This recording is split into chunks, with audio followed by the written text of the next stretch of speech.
Welcome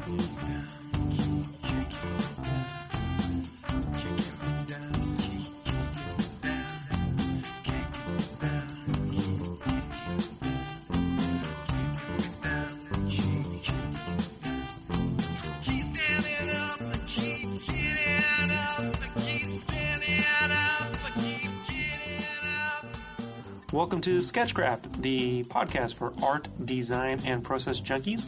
I'm Rob Duenas, art director for Game Fan Magazine and Artist Esquire.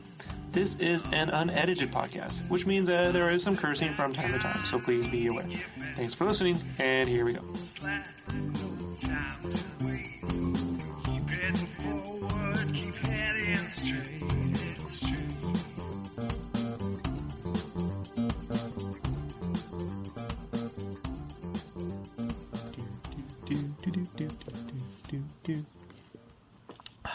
Sip of coffee and I'm ready to go.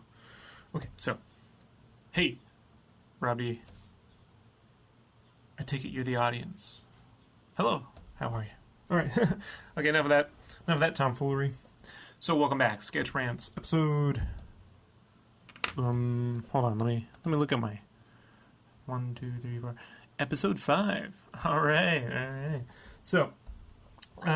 Speaking of episode 5, in some way that sort of ties in. Wow, amazing. So let's talk about fan edits. Fan edits. The hell am I talking about? So this goes back to episodes 2, 3, and 4 in a way of the Sketch Rants. So I posted these all up on Deviant, and if you haven't listened to those, go re-download them. What happened was someone on Facebook notified me that there was an eBay store selling some of my art as prints. And then I went to the store and there was like 2,000 plus prints. So I put out some podcasts and made a big fuss about it. Made a big fuss about it. And the DeviantArt community decided to stand up and take action. So that store, right, has been shut down. Can you believe it? Actually shut down. Generally doesn't happen with eBay stores, and this was a pretty big one, so I'm very, very proud of y'all. That store had been up apparently since 2004, and certainly they will come back and all that. But in the meantime, let's just keep that up. I'm very, very proud of that community. Very, very proud. Thanks Steven out there for making the initial call, and everyone else out there who helped and signed up onto eBay and reported them and so forth. Anyone who lent a hand. Really, really, really, really want to say thank you. So with that being said, one of the comments that came up in reply to my ranting on various forms of thievery or perceptions of thieving was what my thoughts on fan edits were. Let me bring up the actual quote. Okay. So, Hallow Gazer from DeviantArt asks, he says, speaking of aspects, how do you feel about manga scanlation sites? Basically, those guys are stealing the mangas and putting them up free to read. But the original intention, I think, or he thinks, was to give people the opportunity to enjoy mangas that are not published in their own country, outside of Japan and all. They go through the efforts of doing fan translations. Usually the scanlators also encourage people to buy the original manga as soon as it gets published in their country to support the artist. What do I think about that? Okay. The short answer is I have no opinion on manga. Not that I don't like manga. It's just that I don't read a lot anymore. A lot of my stuff is audio and audio driven. Not that I don't appreciate reading. It's just that I have my own visualizations of things, so I prefer to hear them and conjure up the images in my mind. Keeps my mind busy, and being that I'm always actively drawing and stuff, I don't read a lot. I do read Nausicaa at least once a year. Nausicaa is my Lord of the Rings. I know some people, pull out the Lord of the Rings once a year and read it. Well, I pull out all my volumes of Nausicaa and I put on my Miyazaki music. I mean, sometimes I just take a drive far away and read it. But what do I think about manga scanning and all this in general? Well, that's the short answer. The long answer, to an extent, is going to be broken up between this episode and episode 6. And it brings up the idea of fan edits. And what do you do when fans are trying to put together a project to bring something more legitimacy than the professional, officially released product, or to support the fact that there is no official product for us as fans to buy. Now, this is a tricky area. The internet has sort of created a whole new section, a whole new industry for this sort of thing. And I want to break it up. One section, like this one's going to be about fan edits and films, because I have a familiarity with that.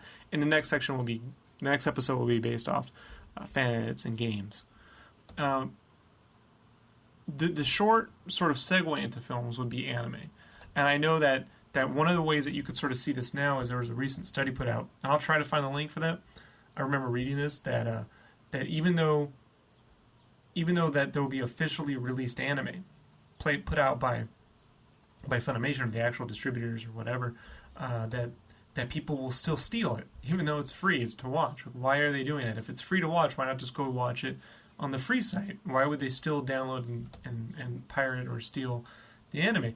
And generally it's because the translations are so horrible coming from the official outlet that the fan-driven projects are far more accurate to the actual material, as well as maybe conversions or quality of video. And that's usually because the fan community, as it seems now, has a strong desire for quality. Since they're not making money off it, their reward is pride.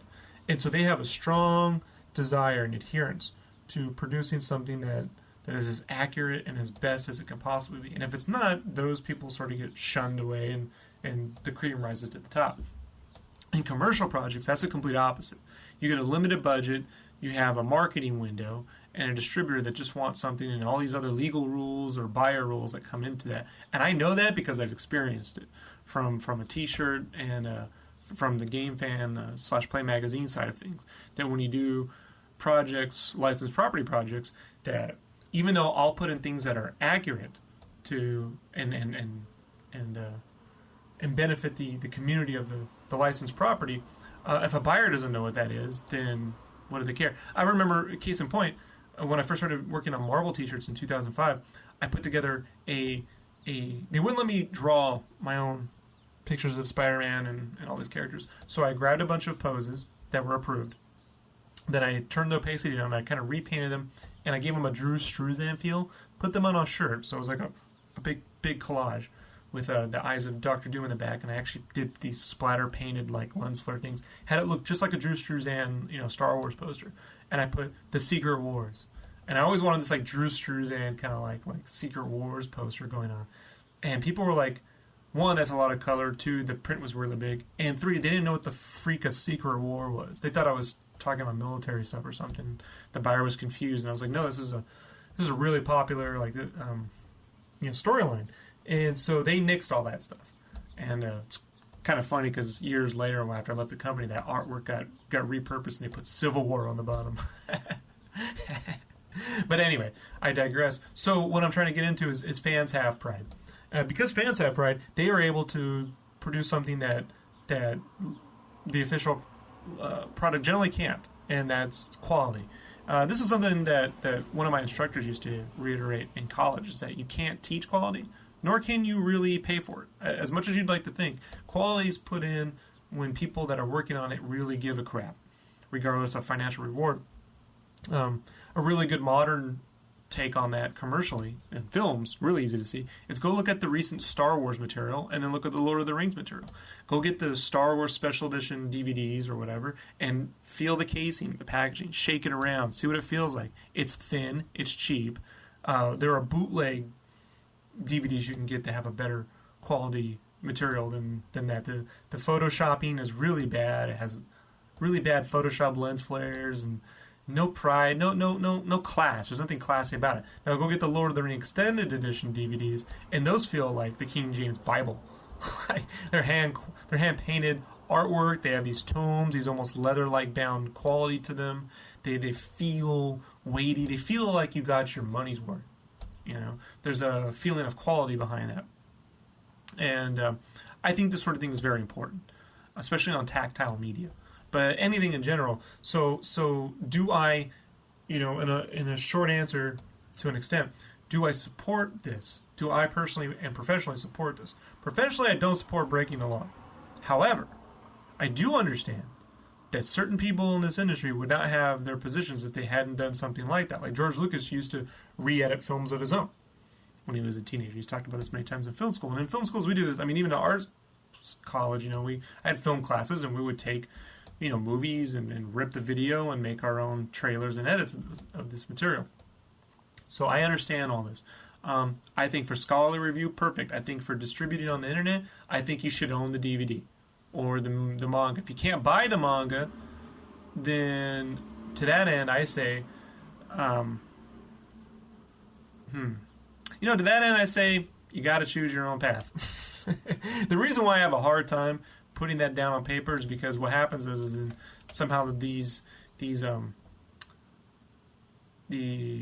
I could be working on something, and this sketch rant will be used against me. Like, you support piracy. I do not support piracy on any level. However, I do understand that this, in a way, is some form of conscientious objecting. It's like we're objecting as fans to shit you're handing us.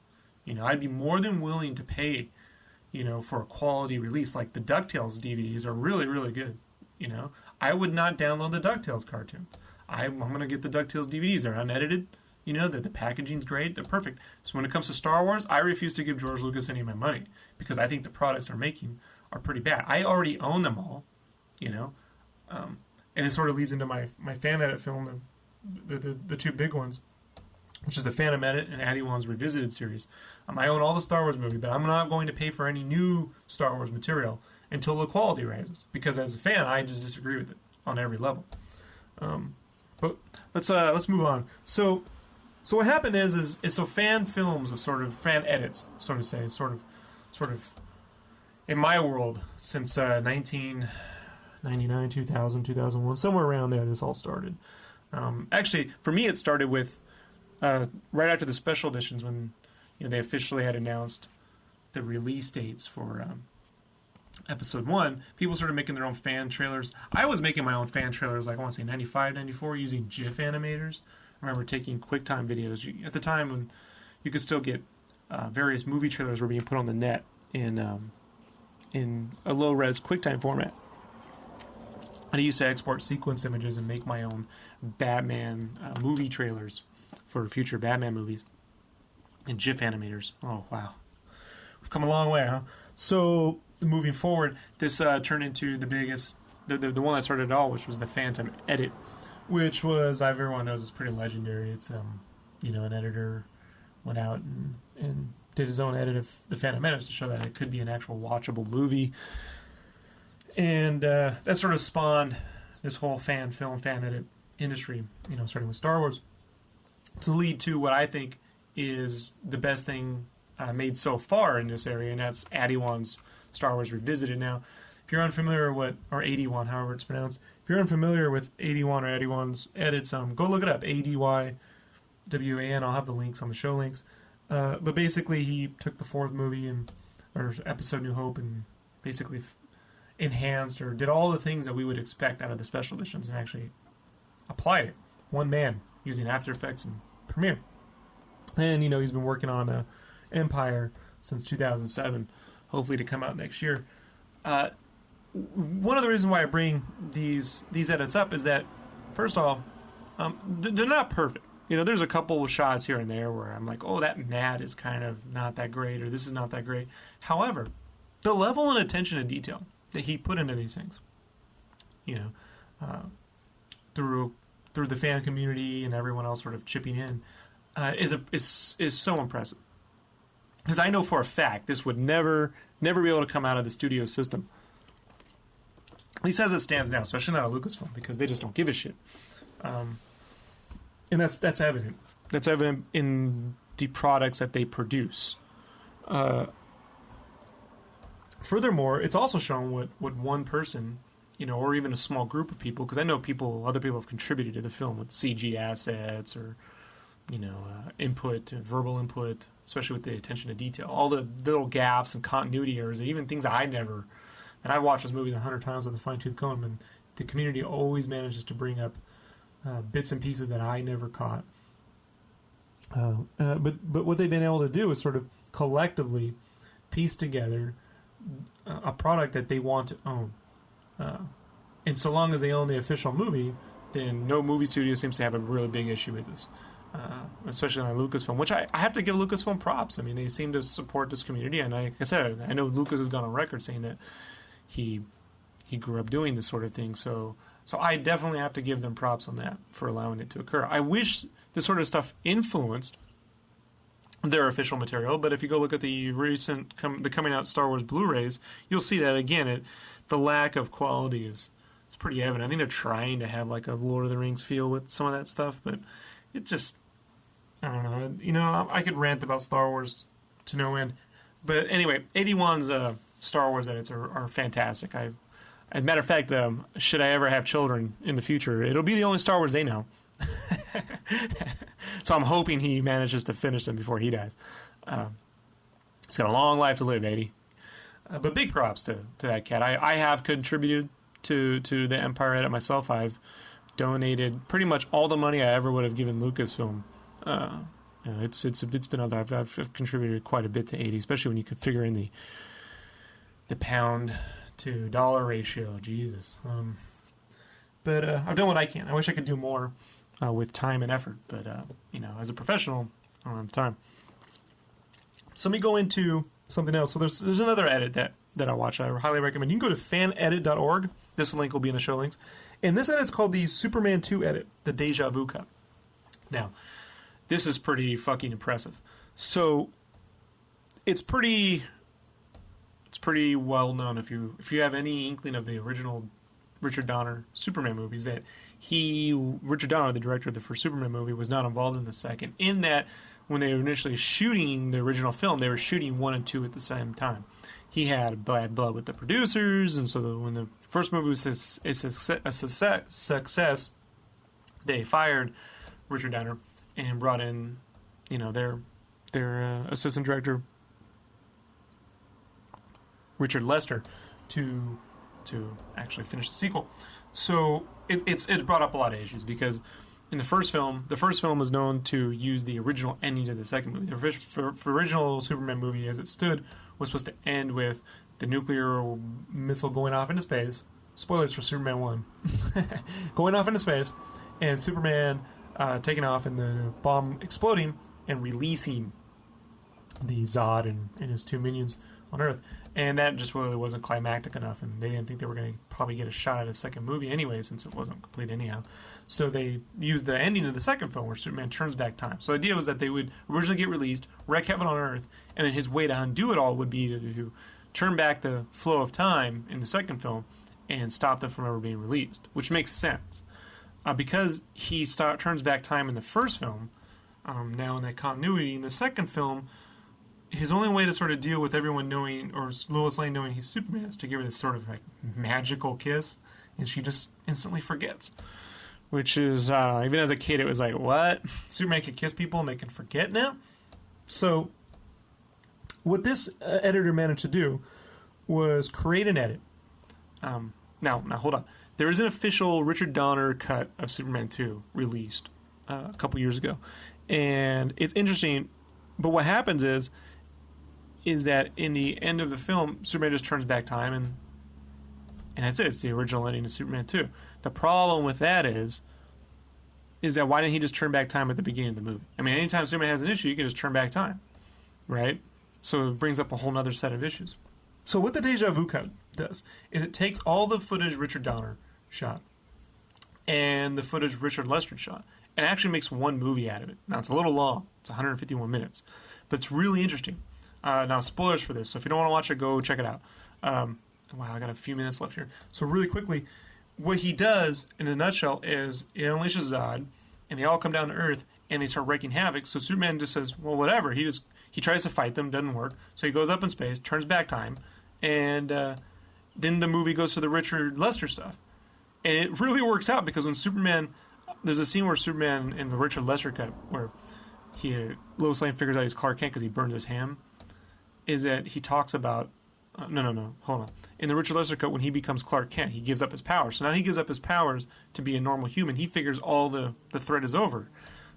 So when he says he should have known. He was tried to be warned. It really has an interesting effect. And so you realize he can't just turn back time and solve all his problems. And even though he turned back time, it still occurred another way, that you may be able to affect the timeline, but you can't change or control the universe. There were things even Superman cannot do. So I just thought it's a fantastic edit, and in my opinion, bests the official release. So one last bit, there's something called City of Angels, The Second Coming. City of Angels is the sequel to Crow, the Crow movie. The Crow movies are still my favorite. The Crow film, the first one, is still my favorite comic book movie of all time. And there was a fan edit put out called The Second Coming, also available at fanedit.org. And what it did is it sort of took the original intention of the director, Tim Pope, and using storyboards and all the things that were available from the shooting script or the actual script, uses that to create a new tone and a new temperature for the film, a new pacing. So much so that I think even it's possible that the director commented on it himself, but hard to say. That being said, it's amazing because it actually restores the film to what it was supposed to be. Now, I was not a fan of Crow 2. I actually, it was the first film I ever walked out of the theaters with my date back in the day. I was very, very not happy about that movie. But this edit's very interesting. And the idea that fan edits in some form or other can be used to build a work print of film's original intentions, that's impressive. I think so much so that we're awaiting it would be great to get a full animatic of a film the way it should have been. Even if you can't film it, you could put together an animatic of a sequel or a film the way it should be and create an entire work print. Films that I would love to see that occur too are the Matrix sequels, the way they kind of were supposed to be. I'll get into that on a later date. Poltergeist 2 was famously known for having an initial premise that was far superior to the one that was actually shot. So forth and so forth. And the initial ending of Jaws 2, actually, I was talking to my buddy Tom about this a while ago, featured a whole bunch of baby sharks at the end. That the big shark was sort of led all the kids to. It was an area where the shark was breeding, so there was going to be these little mini sharks out there. So I don't know. I mean, there's a lot of room for potential there. So at the end of the day, I just think there's a fantastic community building for fan edits and fan films. The fan film aspect, though, I'm staying out of because I don't think they're quite there. I do feel, though, in the future that fan films have the possibility of actually providing us with a better work than the official multi-million-dollar the movie version from the studios. It is very possible, and I've said this many times to my friends and Jess, I said it's very possible that the next great Star Wars movie will be made by a fan or a group of fans on the net, and from acting to pacing to story. And when that day comes, and it will come one way or the other, that will be a very interesting thing to see indeed. You know, that maybe for $10,000, $20,000, some fans can get together and then spend 2 or 3 years in their rooms, after shooting all this footage, and putting together through the sheer labor of love a project that rivals the official release. I do sort of wish people would spend those efforts on original projects, but I do understand that to get noticed, it's easier to have a license behind your name. So fan edits and fan films are a great way to do that. So, okay, with that, it's 22 minutes. I'm going to move on to the second part in episode 6, which I'm going to be covering games, fan edits and games, fan games, and the fantastic little treasures that are existing out there and so forth. So, all right, guys, I'm going to talk to you later, and here we go.